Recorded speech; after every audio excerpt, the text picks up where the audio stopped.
Hello dear students, तो कैसे हैं आप सब लोग? I hope you will be fine. Today we will be going to start the next part of the chemical properties of metals and non metals, that is metals की reaction acid के साथ. That is very very important.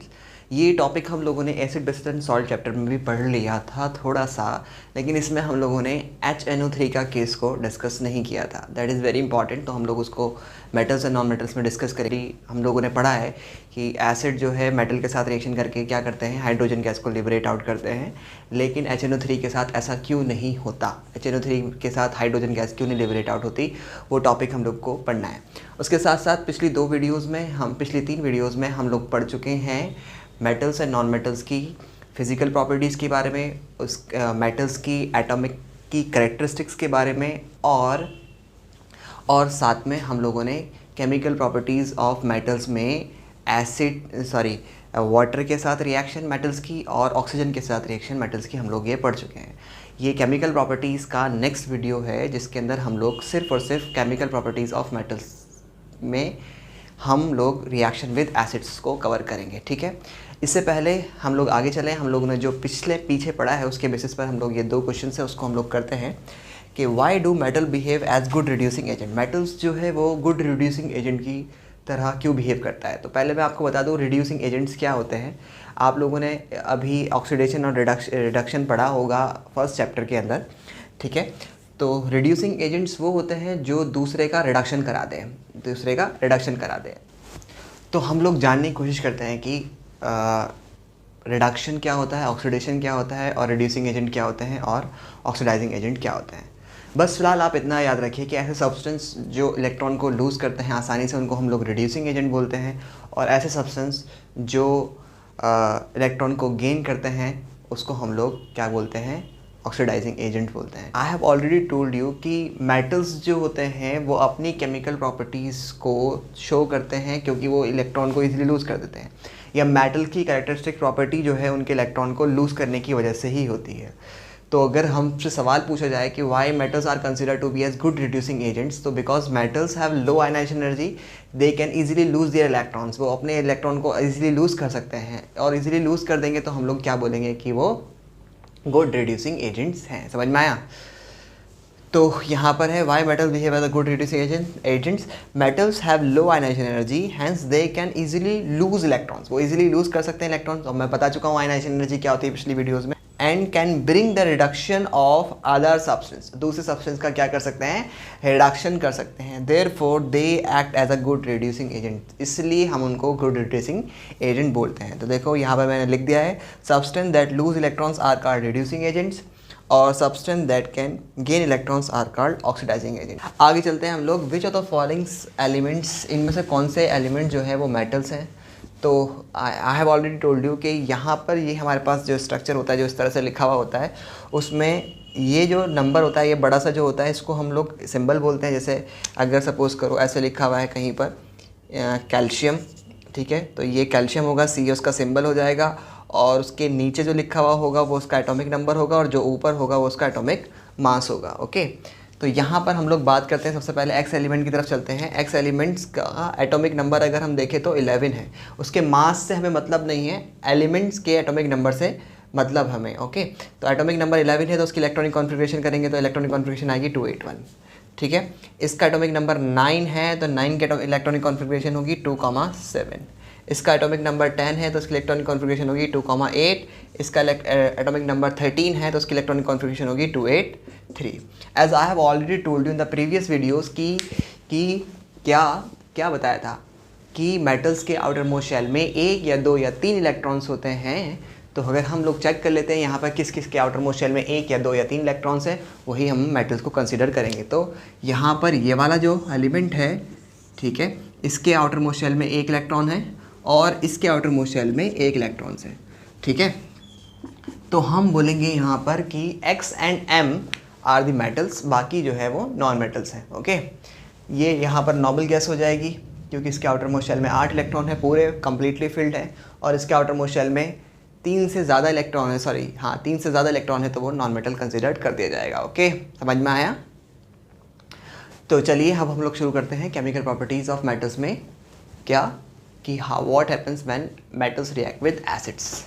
है। तो metals जब भी acid के साथ reaction करते हैं तो क्या बनाते हैं, सॉल्ट प्लस हाइड्रोजन गैस का लिबरेट आउट करते हैं। Hydrogen gas is being liberated out during the reaction. So सबसे इंपॉर्टेंट अगर मैं बात करूँ तो जैसे सपोज करो हमने ले लिया जिंक की रिएक्शन अगर मैंने किसके साथ कराई, एसिड के साथ, लेट सपोज करो HCl के साथ मैंने करा दी, तो क्या देगा, जिंक क्लोराइड देगा। ठीक है, जिंक क्लोराइड, क्योंकि हाइड्रोजन गैस जो प्रोड्यूस होती है वो कहाँ से प्रोड्यूस होती है, जो H+ आयंस एसिड देते हैं वहाँ से प्रोड्यूस होती है। ठीक है, तो यहाँ पर हम बात करते हैं कि ZnCl2 बनेगा प्लस हाइड्रोजन गैस की प्रोडक्शन होगी। ओके, ये बहुत इंपॉर्टेंट है, इसको समझना है आपको। Okay, this is very very important. तो ये हमारे पास हाइड्रोजन गैस की प्रोडक्शन हो जाती है। ये हम लोग टॉपिक को डिटेल में हम लोग एसिड बेस एंड सॉल्ट्स में पढ़ चुके हैं। ठीक है, उसके बाद हम लोग आगे चलते हैं। जैसे एक और एग्जांपल लेते हैं, sodium when react with HCl, तो यहाँ पर क्या बनेगा, NaCl बनेगा और प्लस हाइड्रोजन गैस की हाइड्रोजन गैस का प्रोडक्शन होगा। ठीक है, इसी तरह से potassium when react with acid या H2SO4 ले लो इस बार, H2SO4, तो क्या बनाएगा, K2SO4 प्लस हाइड्रोजन गैस। और मैंने आप लोगों को इसकी आसान सी ट्रिक बताई थी कि आप लोग कैसे बना सकते हैं कि सॉल्ट कैसे बनेगा। ये मैं आपको लिखना पहले भी सिखा चुका हूँ, लेकिन फिर से मैं एक बार और सिखा देता हूँ। जैसे सपोज़ करो कभी भी एसिड की रिएक्शन मेटल के साथ हो रही है, किसी के साथ भी एसिड की रिएक्शन हो रही है, तो पहले आप एसिड का नाम लिख लीजिए और फिर जिसके साथ भी हो रही है उसको लिख लीजिए। जैसे सपोज़ करो इसकी यहाँ पर मेटल के साथ हो रही है तो हम लोग मेटल को बाद में लिख लेते हैं। ठीक है, ये तो जनरल इक्वेशन पता ही है आप लोगों को, ये सॉल्ट प्लस हाइड्रोजन गैस देगा, ये तो पता ही है। ठीक है, तो सपोज़ करो मैंने लिखा है H2SO4 की रिएक्शन हो रही है किसके साथ, पोटेशियम के साथ, तो पोटेशियम हमने K लिखा। ओके, तो अभी यहाँ पर आप देखेंगे ध्यान से कि ये जो पोटेशियम है ये आप इसको ऐसे कर दीजिए, मतलब एसिड का लास्ट वाला पार्ट और जो हाइड्रोजन को छोड़ करके जो भी पार्ट है उसको आप इन दोनों को मिला लीजिए। और पोटेशियम और सल्फेट आयन से जो बनेगा, पोटेशियम इज K की वैलेंसी होती है 1 और सल्फेट आयन की वैलेंसी 2, इन दोनों की क्रॉस मल्टीप्लाई करके फॉर्मूला बनाइए K2SO4 और प्लस हाइड्रोजन गैस तो आपको बनानी है क्योंकि वो जनरल इक्वेशन में हमारी है। तो इस तरह से हम लोग फार्मूला लिखते हैं। Okay, reaction with sodium and potassium के साथ बहुत ज़्यादा वाइग्रस होती है, बहुत ज़्यादा एक्सोथर्मिक होती है, जिससे हीट लिबरेट आउट, इतनी ज़्यादा हीट लिबरेट आउट होती है कि जो हाइड्रोजन गैस प्रोड्यूस होती है ये जल जाती है ऑन द स्पॉट। ठीक है, तो हम लोग बात करेंगे कि रिएक्शन विद एसिड के साथ मतलब बहुत ज़्यादा एक्सोथर्मिक है मेटल की, जिसमें सोडियम और पोटेशियम के साथ अगर हम रिएक्शन करते हैं तो वो बहुत ज़्यादा एक्सोथर्मिक है, जिसमें हाइड्रोजन गैस जो लिबरेट आउट होती है वो ऑन द स्पॉट जल जाती है, ऑन द स्पॉट जल जाती है। ठीक है, समझ में आया? तो चलिए अब हम लोग आगे चलते हैं।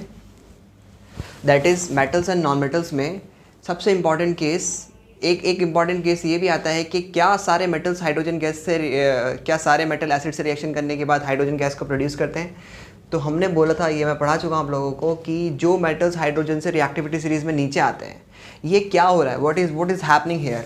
ठीक है, व्हाट इज़ हैपनिंग हेयर, अगर आप ध्यान से देखें तो यहाँ पर जो एसिड है वो डिस्प्लेसमेंट रिएक्शन हो रही है। The more reactive element is displacing the less reactive element. अगर मैं यहाँ पे लिखता हूँ केदारनाथ का माली आलू ज़रा फीके से पकाता है, फिर यहाँ पर आएगा copper, silver, copper, mercury, silver, gold, platinum. ठीक है, तो यहाँ पर ये जो एलिमेंट है they are less reactive than hydrogen, less reactive than hydrogen. ठीक है, और ये वाले जो मेटल्स हैं they are more reactive than hydrogen. तो जो एलिमेंट ज़्यादा रिएक्टिव है, व्हाट इज़ हैपनिंग हेयर, अगर आप ध्यान से देखें तो यहाँ पर जो H है उसको मेटल्स जो है वो डिस्प्लेस कर रहा है, उसको हटा रहा है। तो it is a type of displacement reaction, where the more reactive element, hydrogen क्या है, hydrogen is simply an element, तो यहाँ पर more reactive element is displacing the less reactive elements. ठीक है, तो जो एलिमेंट्स ऊपर आते हैं, जो एलिमेंट ऊपर आते हैं हाइड्रोजन से, वही हाइड्रोजन को हटा सकते हैं। अदरवाइज अगर मैं रिएक्शन लिखता हूँ जैसे कॉपर की रिएक्शन HCl के साथ में कराता हूँ तो यहाँ पर नो रिएक्शन होगी। क्यों होगी? बिकॉज कॉपर जो आता है वो हाइड्रोजन से नीचे आता है, वो उसके अकॉर्डिंग अब ये जो हाइड्रोजन है ये कॉपर से ज़्यादा पावरफुल है, तो इन दोनों के बीच में जो बॉन्ड होगी वो ज़्यादा स्ट्रॉन्गर होगी। या मैं सिंपल वर्ड में बोलूँ तो ये ज़्यादा रिएक्टिव है, ये ज़्यादा ऊपर आता है रिएक्टिविटी सीरीज में, ये लेस रिएक्टिव है, तो it will not be able to displace out, ये डिस्प्लेस नहीं कर पाएगा। ठीक है, इसी तरह से सिल्वर की रिएक्शन अगर हम करते हैं HCl के साथ तो यहाँ पर नो रिएक्शन होगी, नो रिएक्शन आएगी। क्यों आएगी मैं फिर से बता देता हूँ, इसलिए आएगी क्योंकि हाइड्रोजन जो है वो सिल्वर से ज़्यादा रिएक्टिव है। जो मेटल सिल्वर से ऊपर होते हैं या जो मेटल हाइड्रोजन से ऊपर होते हैं रिएक्टिविटी सीरीज़ में, वही सिर्फ एसिड्स से रिएक्ट कर सकते हैं और हाइड्रोजन गैस को प्रोड्यूस कर सकते हैं, क्योंकि हाइड्रोजन गैस जो प्रोड्यूस होती है वो H+ आयन से प्रोड्यूस होती है HCl के। ठीक है, समझ में आया। अब हम लोग चलते हैं एक बहुत इंपॉर्टेंट उसकी तरफ कि जो मेटल्स एसिड से रिएक्शन करते हैं, क्या सारे एसिड्स, ठीक है, क्या सारे एसिड्स मेटल से रिएक्शन करने के बाद हाइड्रोजन गैस को प्रोड्यूस करते हैं? तो एक स्पेशल केस है इसमें हमारे पास HNO3 का, that is very important. HNO3 के साथ ऐसा नहीं होता है, ऐसा क्यों?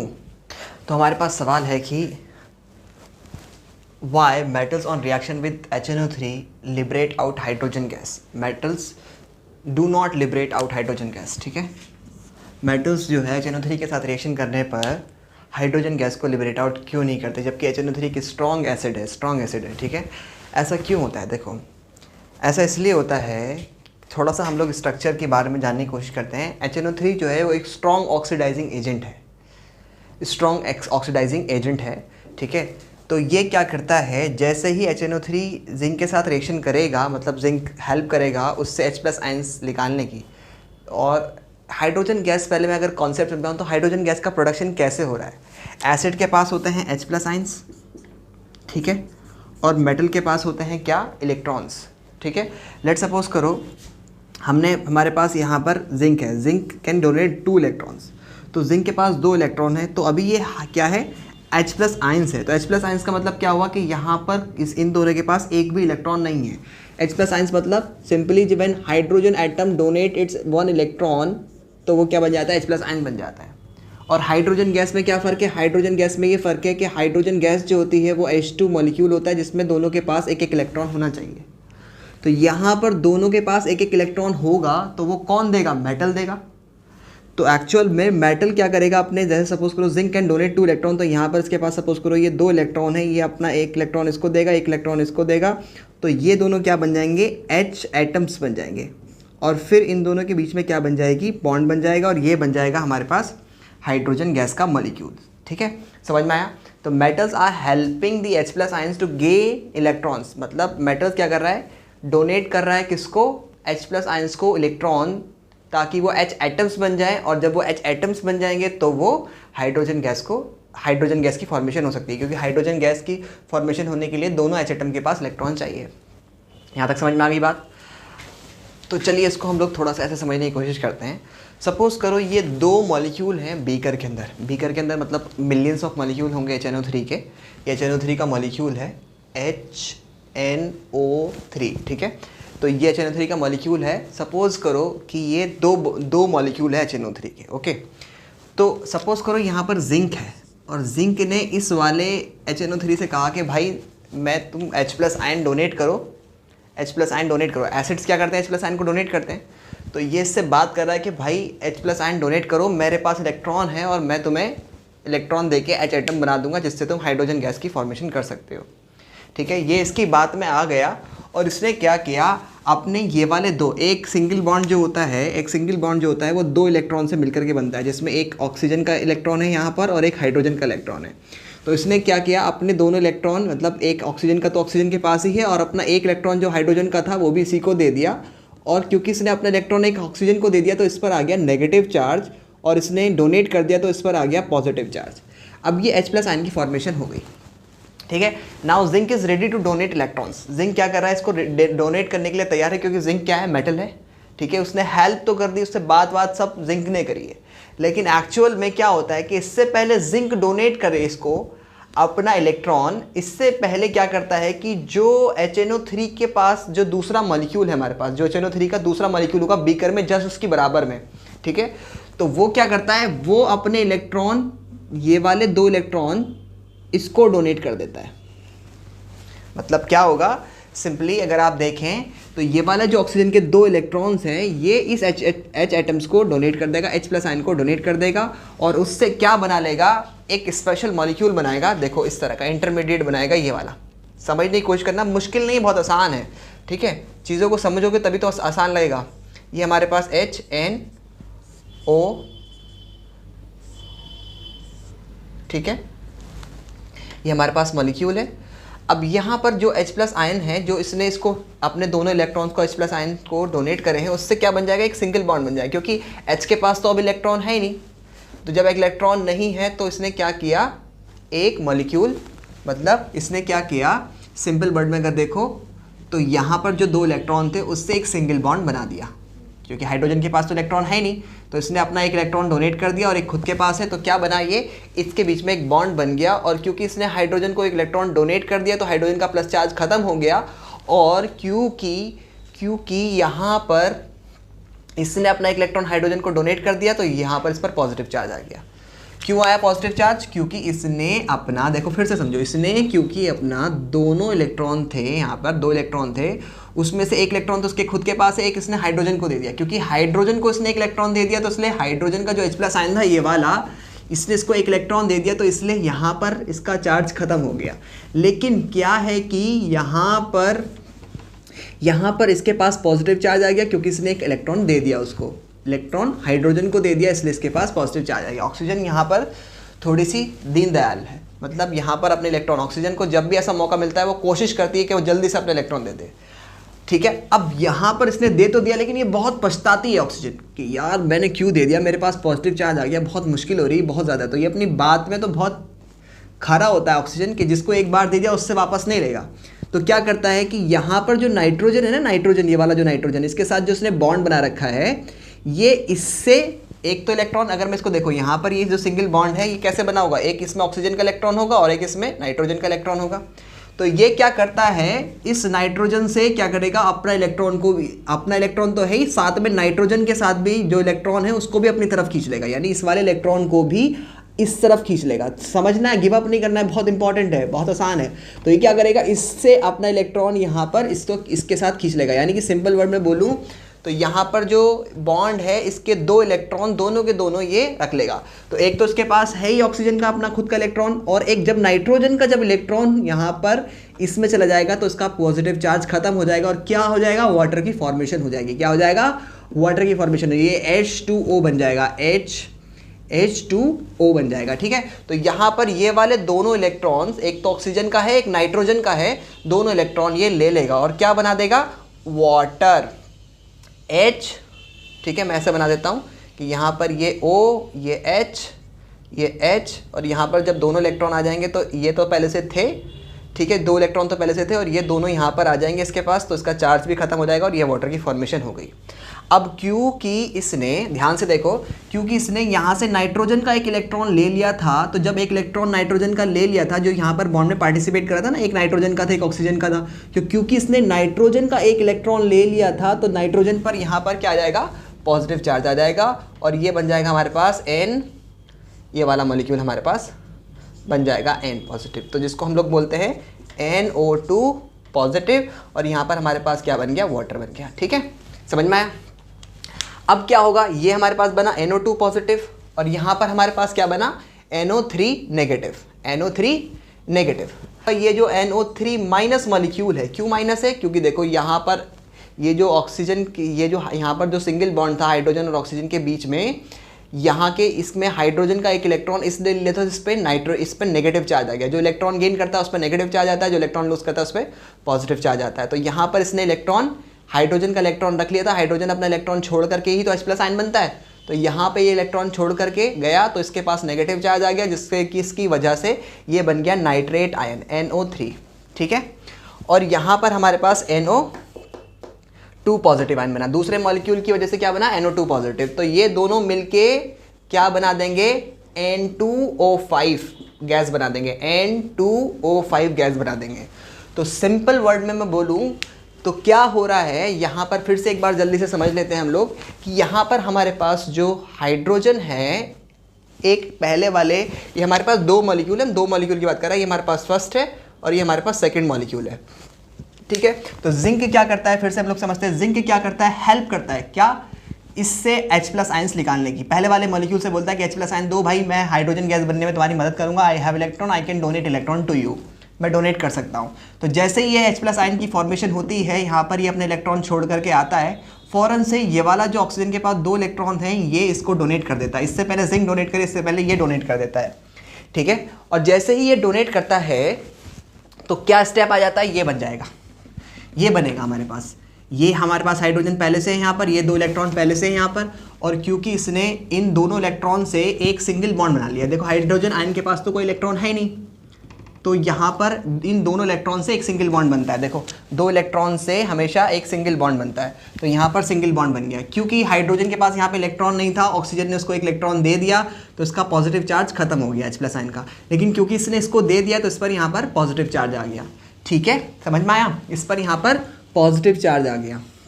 अब क्या होगा, ध्यान से समझना है हमें, है कि यहाँ पर जो पॉजिटिव चार्ज ऑक्सीजन पर, ये इसको बहुत ज़्यादा अनस्टेबल बना देता है। ऑक्सीजन तो वैसे भी इलेक्ट्रोनेगेटिव एलिमेंट है, उसके पास पॉजिटिव चार्ज हो गया तो बहुत खतरनाक हो जाता है, वो बिल्कुल नहीं बर्दाश्त कर सकता। तो क्या करता है, इस नाइट्रोजन का जो इलेक्ट्रॉन है, जिसके जो यहाँ पर बॉन्डिंग बन रही थी 2 इलेक्ट्रॉन्स की, यहाँ पर जो बॉन्डिंग बन रही थी 2 इलेक्ट्रॉन्स की, वो अपना इलेक्ट्रॉन के साथ साथ नाइट्रोजन के इलेक्ट्रॉन को भी खींच लेता है, क्योंकि उसको पॉजिटिव चार्ज खत्म करना है। तो यहाँ से वो बॉन्ड तोड़ देता है, और उसके जो दोनों इलेक्ट्रॉन्स होते हैं वो यहाँ पर आ जाते हैं। एक तो उसके पास है ही पहले से, और एक और इलेक्ट्रॉन आने की वजह से नाइट्रोजन का इसका ये चार्ज खत्म हो जाता है। अब क्योंकि नाइट्रोजन का इसने इलेक्ट्रॉन ले लिया, तो क्योंकि नाइट्रोजन का इसने इलेक्ट्रॉन ले लिया है, तो इसका नाइट्रोजन के पास आ जाएगा पॉजिटिव चार्ज, और इसके चार्ज खत्म हो जाएगा, क्योंकि इसने पॉजिटिव चार्ज, इसका क्यों खत्म हो जाएगा, क्योंकि इसने नाइट्रोजन का इलेक्ट्रॉन यहाँ पर ले लिया है। ओके, तो यहाँ पर वाटर की फॉर्मेशन हो जाएगी, वाटर की फॉर्मेशन होगी, और यहाँ पर NO2 पॉजिटिव आयन की फॉर्मेशन हो गई है, ठीक है। अब क्या होगा, ये NO2 पॉजिटिव आयन और यहाँ पर जो हमारे पास NO3 नेगेटिव आयन था, क्योंकि यहाँ पर नेगेटिव आयन बना था, ये दोनों मिलकर के क्या बना देंगे, N2O5 गैस बना देंगे। तो यहाँ पर जिंक जो है कई बार इसको डोनेट कर देता है, NO2 गैस को डोनेट कर देगा, N2 पॉजिटिव गैस को डोनेट कर देगा इलेक्ट्रॉन, तो वो NO2 गैस बन जाती है, या N2O5 गैस की प्रोडक्शन होती है। तो जल्दी से हम लोग लिख लेते हैं। ये तो खैर आपको एग्जामिनेशन में इतना सारा नहीं समझाना है, समझाने के लिए मैंने ऐसा बनाया है, लेकिन हम लोग लिख लेते हैं कि इस पे क्वेश्चन आता है, ये 10th क्लास का ही क्वेश्चन है, तो हम लोग इसको लिखते हैं कि 10th क्लास के स्टैंडर्ड से कैसे क्या होता है, ठीक है। तो हम लोग उसको लिख लेते हैं फटाफट। तो चलिए अब हम लोगों ने इसको लिख लिया है। Why metals on reaction with HNO3 do not liberate out hydrogen gas? Metal जो है HNO3 से रिएक्शन करने पर हाइड्रोजन गैस को क्यों नहीं लिबरेट आउट करते हैं?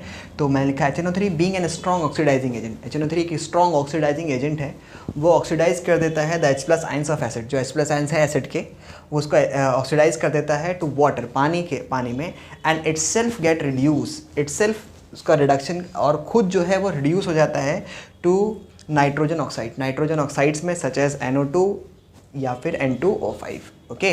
लेकिन यहाँ पर 2 मेटल्स हैं हमारे पास, मैग्नीशियम एंड मैग्नीज, जब वो रिएक्ट करते हैं HNO3 से, तो वो ऐसा नहीं करने देते हैं, वो पहले ही उसके H+ आयन को अपने इलेक्ट्रॉन डोनेट कर देते हैं, इससे पहले HNO3 मॉलिक्यूल H+ आयन के इलेक्ट्रॉन के मॉलिक्यूल को डोनेट करें।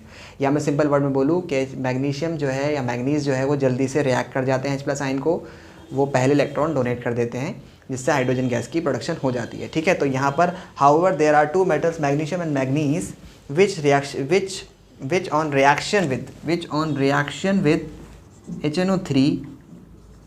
reaction with HNO3 liberate out hydrogen gas. For example हम बात करें तो मैग्नीशियम HNO3 के साथ रिएक्शन करके मैग्नीशियम नाइट्रेट बना रहा है, प्लस हाइड्रोजन गैस की फॉर्मेशन कर रहा है। तो दिस इज़ वेरी इंपॉर्टेंट, आप लोगों को इसको समझना है।